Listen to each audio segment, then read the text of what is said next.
For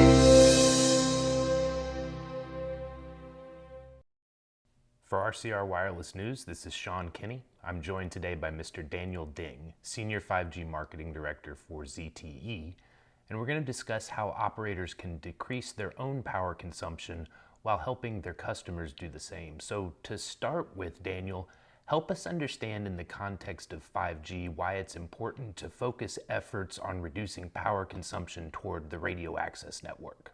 We can find that the mobile infrastructure is very, very big and consumes a lot of power. That's for certain. So that's one thing we totally agree with that. And also that many operators have set ambitious target about carbon neutrality or carbon net zero, which is really a very good sign. And the mobile industry really just has made a very strong commitment to the world, which is a very good starting point, and we have a very good foundation. And we can see that according to a lot of data, especially from the GSMA intelligence, that we can see that the power consumption of the network will be more and more because we have more data requirements. That according to the forecast that from 2020 to 2030, about that 10 years period, those power consumption will probably tripled, which is just a huge thing. And if we look into the network infrastructures, the radio network, the RAM, takes a very big chunk of the energy consumption. By a lot of studies of our industry, like such as GSMA, we can find that the RAM it alone that consume around 73% of the energies. And if we slice that into smaller granularities, we can find the base station part consume around 60% of the energies. And among the 60% of the base station, the radio has AAUs and RUs consume the most power, which is that put our, especially the RAM and the radio infrastructures, AAUs and RU to the spotlight. We have to address these problems by focusing how to reduce the radio at the highest priority, at the same time just to trying to lower the total cost of the network infrastructures. You gave us a good description of energy consumption from the radio access network, but more high level, Daniel, really what is driving increased consumption in this transition to 5G? That is a very, very good question, because this is, we need to just focus on what is really the cost of all of those power consumption, or also as what is the value of the network. So which is a pretty just obvious, the ultimate drive of energy consumption, which comes from the global smartphone adoption. Right now that smartphone adoption has very good saturation. A lot of places, especially that developed countries and even developing countries, they have very good saturated that penetration rate. Only that in Africa, we still find new LTE network construction and those kind of growing. But we also find that the smartphone adoption, no matter for LTE or 5G, especially for LTE, still got a very good momentum. And also along with the smartphone adoption, which comes the data requirement, the mobile data. Then mobile data will just also something very like the data we see from that data consumption, that power consumption, just and which is even more higher increase rate. That power consumption tripled time, which the period is around 10 years. But if we look at the data consumption, we can see that data consumption tripled in less than 6 years. So this is the core drive of the network power consumption. We need the energies to transmit all of those data. We have very good those requirement, and our industry is in a very important position to the societies. So, which means that mobile industry have to cope with the data growth, and you can see that the drive of that energy consumption from that data consumption. But one thing is very important. That is the beginning of 5G. We see that a lot of base station has been built or added to the existing network. According to the data, that by the end of the Q1 globally, we have already got over 2.3 million 5G base station added to the existing infrastructures. And in China, especially, we have 67% roughly around of that 2.3 million, which is around 1.6 million plus. So, which means that we get a lot of equipment turned on, and we have larger bandwidth support capabilities. We are talking about 100, 200 meg compared to the LTE 20, 40, 60 megahertz, which is a tremendous impact to the power consumption, especially at the beginning of 5G, because that the traffic growth is at the beginning phase is slower than just than the mature age or era. So which means we can find a deep, very steep this kind of increasement of those equipment power consumption at this age. So it's just pretty just important to see that the real drive from the data consumption and also the addition of millions of newly added 5G base stations. Yeah. So maybe now you can tell me a little bit about how ZTE is leveraging artificial intelligence to help operators cut down on power consumption. You are really just on the right track. And AI, that's only probably the only way to solve the problem, because that we are talking about that millions of base station that parameters are very complicated. You have a lot of things are linked with each other. For human beings, it's really just impossible to do that. Without AI, we can only do this kind of, for example, like a district, our huge district, we have the same kind of strategy stuff. So the problem is not about we use AI or not. Definitely we will use AI. The problem is just where we can use AI. And in the industry nowadays, it's more popular. That is, we're using the AI in the platform in the cloud, which means that we gather information from all of those base stations, and we send those data together, and we have that model and do those algorithm learning process training and all of that, and deploy the strategies. So this is the normal approach, and ZT also have that, and ZT was also a pioneer in that area. We have our VMAX system, which is a big data engine and stuff. We connect a lot of data like engineering parameters and MR that measurement data and the historical that KPIs and all of this data and relationship to the neighbor cells. And we study that the historical pattern of each individual sites. So which means that each individual site we have a very a unique strategy or this kind of power saving approach. So each site is unique based on the historical traffic patterns. And with that, we can see that automatically adopt those changes to that, but with a bigger granularities. Now that we can do 15 minutes, and this strategy is just predefined by the previous day. For example, nowadays, today, that's this kind of a strategy was generated the day before, which is not that real time. So the problem of that is just the system is very good. It can reduce the power consumption a lot. But the problem that is it cannot sense what is really happening in the network, and it cannot respond real time to the changes of traffic.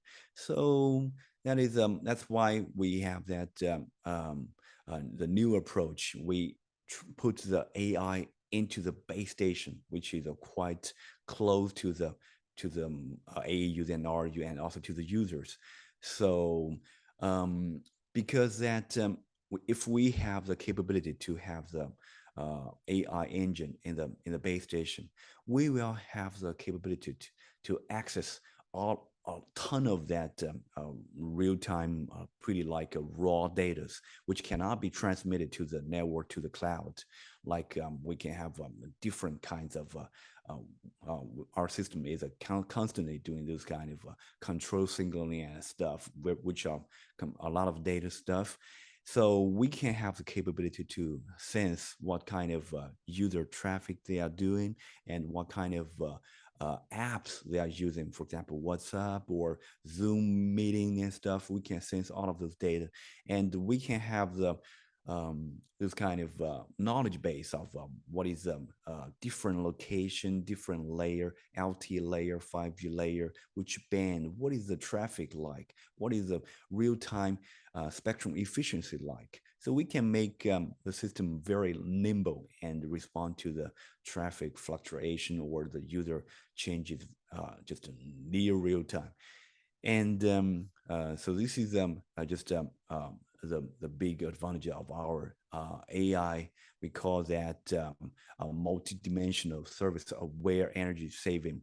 So it's a very big name, but which is the core of that is we put AI to the very end of the network, very close to the user.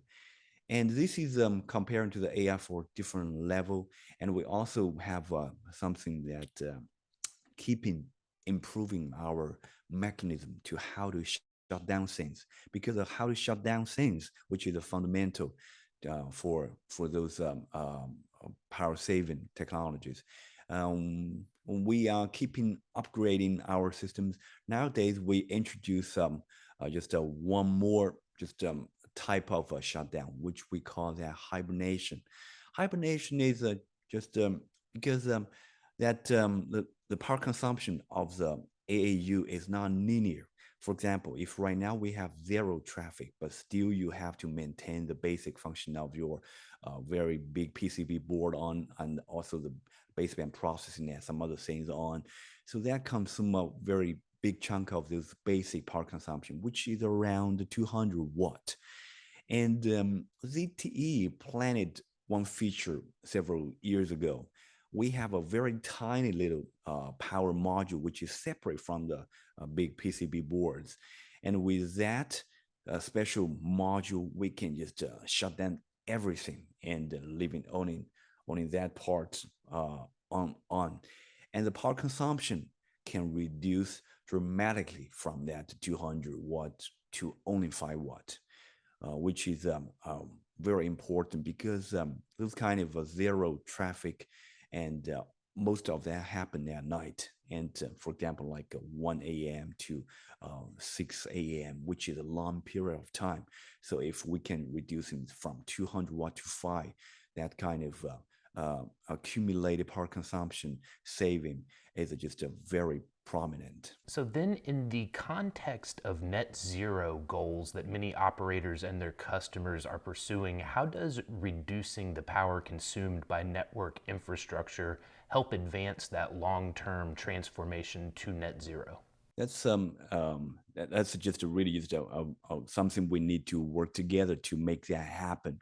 And in order to just achieve that net zero, I think first of all that is net zero we talk about in the beginning. That is our mobile sector part. The mobile operator and the vendor stuff are committed to the carbon neutrality or net zero.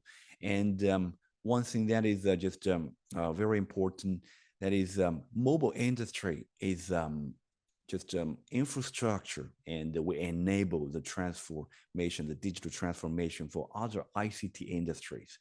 And with this digital transformation, we can lower the carbon footprint of other sectors. And thankfully, that mobile industry has a very big leverage.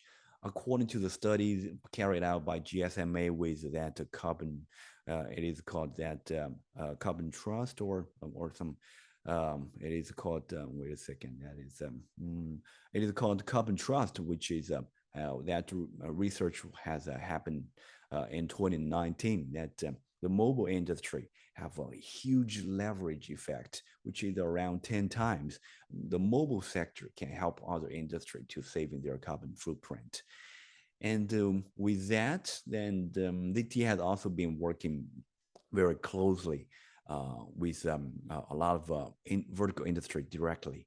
Like we worked with the big factories like Shenhuo, that's aluminum. It's aluminum manufacturing, and they use a lot of energies, and we help them to just gather all of those information, get those sensors online, and have that kind of system AI to help them to optimize their process and save a lot of energy from that. Because their industry, like a steel industry, and those aluminum is just a energy consumption monster scale kind of industry, and the effect is tremendous and way more, even way more bigger than the 10 times. So, which means that ZTE as a vendor, we are helping. First of all, we have to lower the footprint of our own infrastructure, which is something we are good at. And this with a greener and more energy efficient network, which will make the network infrastructure more appealing to the society, or both 2B and 2C. So more people would love to use that because we have lower costs, which means they're more competitive. With that, and we can have a better chance to help to that vertical 5G adoption, help them to have a faster digital transformation. So in the long run, that every party are working together to adopt technologies and making the technology itself greener and help to enable other greener technologies. We have to work together to achieve that. So, if you look at the big picture, Daniel, what do you see as the next steps for the mobile industry as they work towards what we discussed today? We've been just tracking the 3GPP's progress, and right now, recently, we have a lot of this kind of event talking about 5G advanced, and also we try to forecast what is the 6G will be like, and for those network of those kind of power consumption, more saving, more efficiency. I think that the nature of power saving technology is just endless, just pursuing of higher energy efficiency and lower power consumption. Just we want a higher efficiency rate and lower power consumption. This is the ultimate two goals, and just endless pursuing by a lot of technology innovation stuff. And first of all, we can talk about how to achieve that higher efficiency. That is the first of all that we have to just making our system just more efficient by hardware and software. It has to be worked hand in hand together. And we have our in-house designed CityCom right now, all on the 5 nanometer platform. That in the future it definitely will be going more aggressively into 3 nanometer, or even just a one like the IBM, that kind of technology introduced the stuff. So that's just a definitely one thing with more powerful chipsets, which means that more things, more component can be integrated into that chipsets, and which definitely will lead to a more power efficient that equipment, and also that we make those kind of changes or evolution to making the system just a more compact. At the beginning of 5G equipment, we tear down the equipment. There are several layers, 3 layers to be precisely, antenna part and filters and PCB boards and stuff. But nowadays we are working on something very radical design with our decades of those experience learned in the radio design fields. And right now we are making that 3 board into 1 board. So which means that dramatically reduces those kind of connection, those components count, and also those attenuation loss of different component stuff. So with all of those technologies, that definitely will just making the equipment smaller, compact, and most important, more efficient. And we also need to benefit from the other industry. For example, that silicon and some other new material stuff, making the nitrogallium PAs more efficient. Right now, we see around 0.5 or 1% of those kind of progress of that PA efficiency yearly. And right now, we're at about 56% of those power efficient rate of that PA. We definitely we're just looking forward just a more efficient PAs, because that PAs are linked by different layers. It's a multiple effect. For example, here you can save 1%. That will be multiplied by several times, which is very important. So this is hardware part, and we also have algorithm and software, and a lot of very complicated algorithm behind patent technologies like our that pre-distortion algorithm and those kind of envelope tracking, making the system just very just responsive to that real-time traffic fluctuation stuff. So this is one thing that is talking about making the network more efficient. That's definitely just well always been. And secondly, that is we need to just shut down things more, which means we try to consume less energy as much as possible. So how to shut down things? We have several approach. First of all, that is we are keeping introducing just a different just a shutdown mechanism. Right now we have simple shutdown, carrier shutdown, and deep sleep and hibernation. A lot of those kind of mode, and we are keeping just improving that.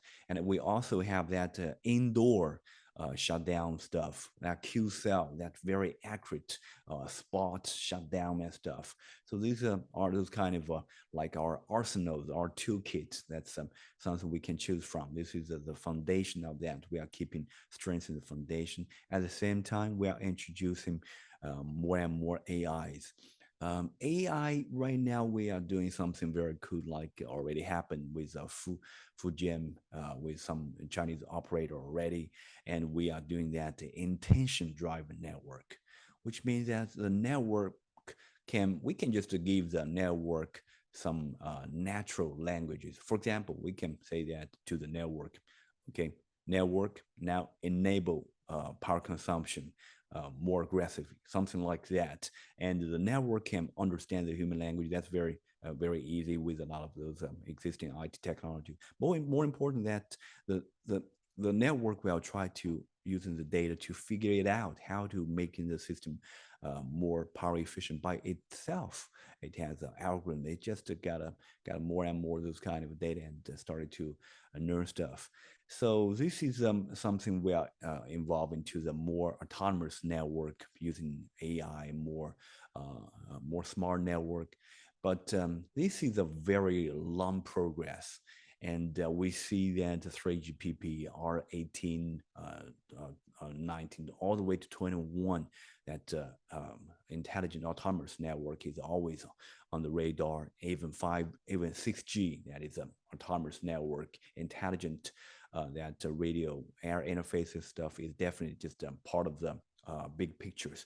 So that is a big long evolution path. And also we will benefit from that IT realm, that the improvement of AI, new technologies, we are adopting that. For example, right now, we are using that long short-term memory, that neural network engine that is used in our algorithm. Because and now before we were using that neural network engine, which don't have that long short-term memory, it just gotten not less efficient compared to that. So which means that the mobile industry is tied directly to a lot of industry or to the humankind's that society or technology improvement. We are using all of that together, and definitely just we will be using AI and this autonomous network will keep evolving, and the power saving is just one part of the puzzle. Just that will be integrated into the bigger one, the more autonomous network, smart network. So that's if we look into the future for this part for power saving, that will be very solid progress step by step, just by those kind of like the PA efficiency improvement and step by step more efficient chipsets and stuff. So it just if we look into the future, we see very bright future because the 5G transmit the data way more efficient than older technologies. At those kind of ideal circumstances, we can see about 90% of improvement of those efficiency rate, which means that we can do things only tenths of those energy consumption to the older technologies. And we have that smart shutdown mechanism and putting the user experience at the highest priorities, so which means that we won't impact the end user's 5G experience. And at the same time, we're doing all of those just shutdown magic under the hood. So we see a very bright future of the mobile industry. We a lot of the things have been tested in the field, and a lot of the network has activated those AI power saving. Even for that base station power saving has been activated in some provinces in China already. So just everything we see that is on the right path, and we look a very greener future. Daniel, I want to thank you for taking the time to share your perspective with me and tell us how ZTE is helping in this push towards a more connected, more sustainable future.